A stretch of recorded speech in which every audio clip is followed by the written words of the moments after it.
Sure. If I could take some time to just introduce ourselves before we get into the presentation of what STEM with Asian Americans mission and work are. So I can start. My name is Michelle Lee. I'm the president and general counsel of STEM with Asian Americans.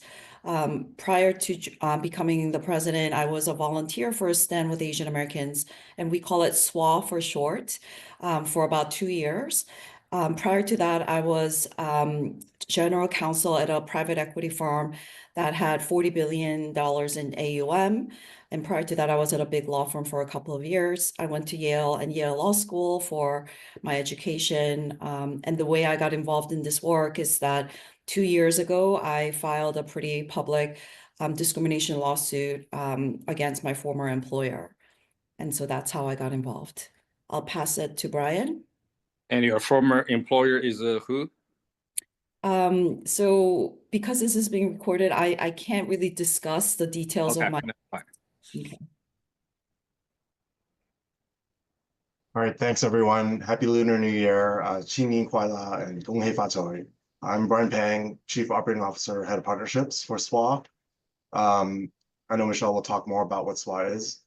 I have been a volunteer with SwAA since May 2021. And again, Michelle will dive into this, but we've been around since March 2021. I have been appointed into my full-time role as of July of 2024 last year. Prior to that, I worked in tech and the games industry for 20 years. And what I did is I led cross-functional teams to deliver large-scale products, ranging from designs, development, analytics, launches, and people as well.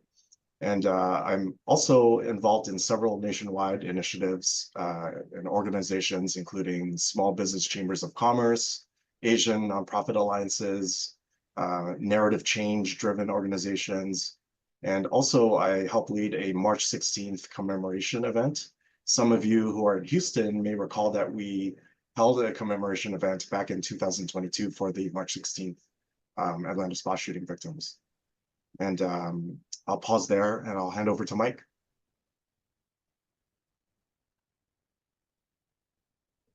Hello, my name is Michael Roberts. I am the legal director at SwAA. I came on board to SwAA this month. Prior to joining SwAA, I was with the Connecticut Commission on Human Rights and Opportunities, which is the state agency for the state of Connecticut that enforces civil rights and anti-discrimination laws.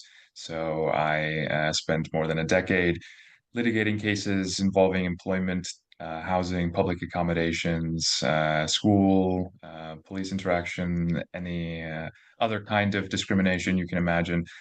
We most likely handled it and sought to enforce the laws around it. Jean, would you mind if I share my screen right now? I'm not able to. Can you give me Dr. Pei? Oh.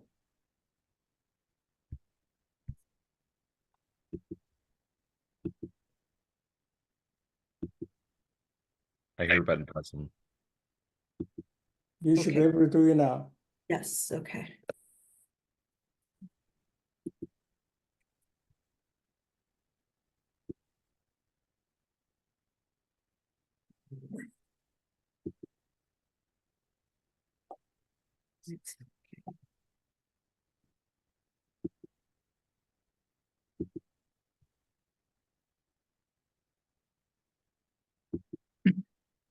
Is everyone able to see the screen? Yes, we do. Okay, sorry, let me scroll up to. Okay. So we have a few slides here we'd like to share with you to introduce to you what SwAA does, our mission, how we got started, and why we do what we're doing. So currently, our board members include me, Justin Zhu, and April Mo. Justin is a founder of a $2 billion tech unicorn company out in San Francisco. And April is a CMO, Chief Marketing Officer of a TechFin company. And you've met the rest of us here. All three of the board members, including myself, as I mentioned, we all file some sort of discrimination lawsuit or complaint against our employer. So, we have very personal experience and reason as to, why we're doing what we're doing. As Brian mentioned, we were founded in 2021, shortly after the Atlanta SpA shooting, with a full-page ad in the Wall Street Journal with the title "Enough." It was a letter, calling out the fact that Asians have had it enough with the sort of the violence, the street violence, the discrimination we face, both on the street and at the workplace. And it was also a call to action to come together and to donate to our cause. And then, this letter went viral in about 10 days. We had 1,000 signatories, including former presidents of the United States, prominent business leaders, entrepreneurs like founders of Zoom, DoorDash. We had, star athletes, celebrities signed on to this. And to date, now we have up close to 10,000 signatories to this letter. So when we first started in 2021, we were in a lot of different lanes. We were doing community building, rallies and protests against street violence, civic engagement, and workplace discrimination. But after doing the work for the past couple of years, we realized that the space where there was no other nonprofits kind of serving the community was in representing and helping and supporting Asian Americans facing workplace discrimination, or you could call it employment discrimination. So last summer we decided to really hone in and focus our mission, and so we formulated our new mission to be that SwAA advances justice and racial equality for Asians in America facing workplace discrimination and economic injustices through the power of law, education, and community. We're also happy to share these slides with anyone who's interested after, so that you're able to kind of open these links and read more about us. So as many of you who are in the community might already know, why are we focusing on helping Asian Americans facing workplace discrimination? There are many studies and research that shows that Asian Americans suffer from the model minority myth and the perpetual foreigner stereotypes, and we are often marginalized and discriminated against in the workplace, regardless of our backgrounds, like no matter what kind of schools we went to, whether we speak fluent English or not. I think the vast majority of us either know somebody who faced discrimination as an Asian American or personally experienced workplace discrimination. And whether it's because of our cultural upbringing or many other reasons, we know that not many Asian Americans have stepped forward and spoken publicly or really even taken steps to complain about the discrimination that they're facing. In fact, there are just a handful of us that have made the headline news, and like me and Justin are actually two of the people who've been highlighted by the media about our cases. And I think the consequences of Asian Americans not speaking up and not using the power of law is that it leaves us vulnerable and susceptible to this systemic discrimination. And because we are viewed as, sort of like people who just put our head down and not complain, they feel like we are easy targets, and they continue to perpetuate discrimination against Asian Americans in the workplace. And so we're here to change that view, that we no longer want to, stay silent. We want to speak up. We're not going to be non-threats anymore. And we want to make real changes in the law, as well as sort of the narrative change across our community and broadly in the public American perception of what Asian Americans are like. So we have 3 pillars that we want to make these changes through. The first and the most powerful, and what really I think distinguishes Stand With Asian Americans, is that we want to use the power of law, which means that we are going to leverage the legal system and bring actual lawsuits against bad actors, corporations, government entities, or it could be individuals who are discriminating against Asian Americans in the workplace. We have a discrimination reporting portal that's available on our website. So if you reach out to us using that portal, then and fill out a form that kind of briefly describes what you're experiencing, we will get back to you and have an initial consultation with you. With the hiring of Michael as our legal director, now we're able to represent clients directly. We also help in the PR strategy as the case moves on, because it's also another very powerful strategic tool to use social media to get our stories out there. Our second pillar is education. We want to provide as much HR and legal resources as possible. We've been holding educational workshops and panels, such as Know Your Rights panel, or having people who've experienced discrimination come speak on panels, and really promoting the message that Asian Americans can empower themselves, take back agency, and hold these companies accountable. We also, the third pillar is community building, because anytime you are facing discrimination, sometimes you often feel that you're alone, you're scared to speak up, but once you realize that there are other people experiencing the same thing, it's really helpful to have that kind of community. So what we have is a monthly group support group that's led by a therapist, a licensed therapist, and people who have shared that this has been like a lifeline for them in their journey. I will hand off to Brian, and he can speak more about sort of the fund and what we're aiming to do a little bit more in detail. Okay, thanks, Michelle.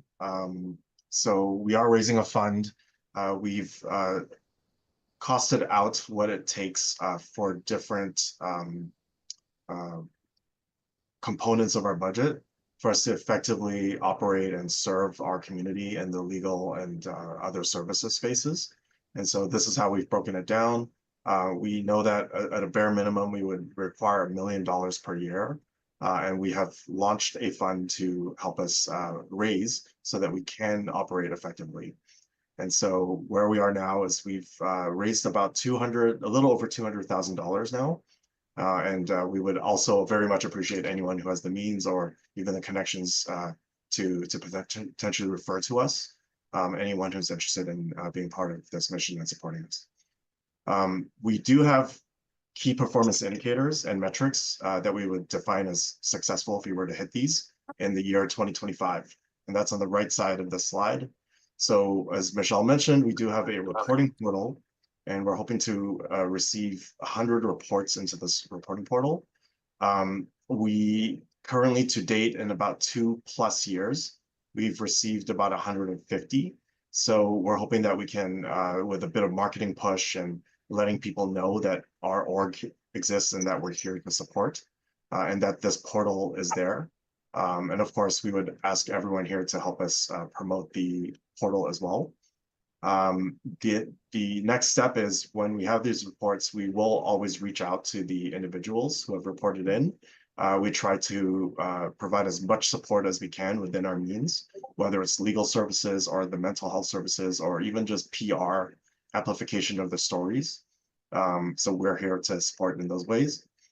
One of the steps is legal. So if the person who reports in would like to move on to the next phase and take some legal action, we will be here to support that. As Michelle mentioned, we now have Michael on board, and we are in a position now where we have the capabilities to take on direct legal cases.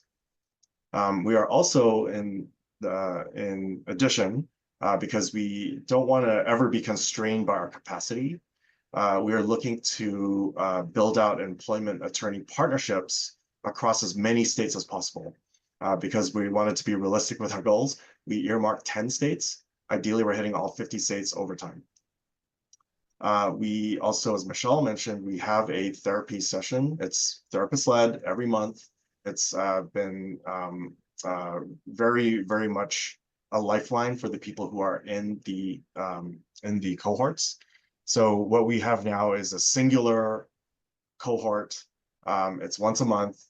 It's a group session, but we would like to operate with other modalities. So we'd love to offer one-to-one mental health support. We'd also love to offer industry-specific or domain-specific type of therapy as well.